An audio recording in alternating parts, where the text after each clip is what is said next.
नमस्कार, मी अतुल सर. आज या सेशनमध्ये तुम्हाला एक शब्द आहे. तो शब्द तुमच्या दैनंदिन जीवनातला आहे. तुम्ही वाचन करत असाल तर तुम्हाला नेहमी येणार तो शब्द तुमच्या पुढं आणि ऐकतही असणार. पण त्याचा ग्रॅमॅटिकल प्रोग्राम जर हे माहिती नसेल तर तुम्हाला ग्रामर कधीच सोडवता येणार नाही आणि तुम्ही त्या शब्दाचा वापर नेहमी चुकीच्या पद्धतीने करणार. पण ते कोणीच सांगत नाही त्याची माहिती. जसं की बघा, she is standing by the window. आता इथं ह्या बाईचा अर्थ काय झालेला आहे? जवळ. काय म्हणजे इंग्लिश मध्ये काय? नियर.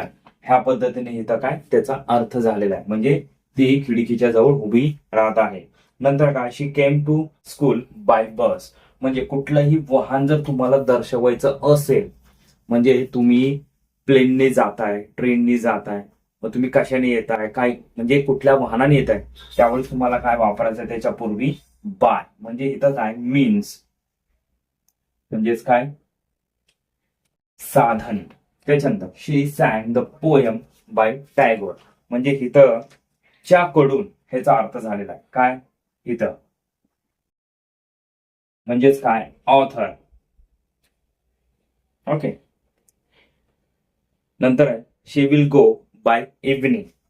म्हणजे बघा, शी विल गो बाय इव्हनिंग हे तुम्हाला थोडस आता ह्यांचा वापर थोडासा तुम्हाला आता अनयुज्युअल वाटतोय, कारण की तुम्ही प्रत्येक जणांनी the letter is written by me हाच अर्थ पाहिलेला आहे. हे बाकीचे अर्थ तुम्ही त्याचे पाहिलेले नाहीत. शक्यतो एक दोन पाहिले असतील पण सगळे नाही. बघा, शी विल गो बाय इव्हनिंग म्हणजे इथं बायचा अर्थ काय झालाय? च्या सुमारास. म्हणजे ती संध्याकाळच्या सुमारास जाईल. आलं लक्षात? त्याच्यानंतर can you finish the work by tomorrow. इथं काय झालंय बघा, बायचा अर्थ कालदर्शक. इथं काय? टुमॉरो हे काय आहे? तुमचं कालदर्शक शब्द, म्हणून त्याच्या आधी काय वापरलं आपण? बाय. लिहून घ्या, काल दर्शक. आता the letter is written by him. इथं बायचा उपयोग हा प्रयोग म्हणून झालाय, म्हणजेच पॅसिव्ह व्हॉइस मध्ये बायचा उपयोग प्रत्येक ठिकाणी होतो. बघा, हे लिहून घ्या बायच्या अर्थ आणि त्याला कसं वापरलंय ती उदाहरणं सुद्धा लिहून घ्या. ह्याच्यामध्ये काय डाऊट्स असतील तर कमेंट बॉक्समध्ये कमेंट करा. पुढील सेशनमध्ये आपण असंच एखादा कन्सेप्ट घेऊन येऊ. तोपर्यंत जय हिंद, जय महाराष्ट्र.